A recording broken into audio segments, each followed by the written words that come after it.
Hello everyone, welcome back to Initial Solution. In this video tutorial, I will show you how to lock your Facebook profile.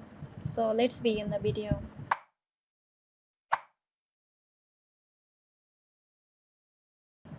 First, open the Facebook app on your phone and tap on the three horizontal lines at the top right of the screen to open the menu. Click on the gear icon to open the settings menu.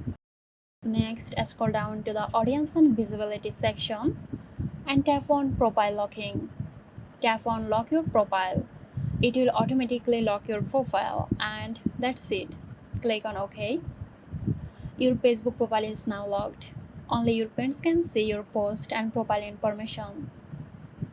I hope this video helped you out. For more tips, make sure to like and subscribe to our channel.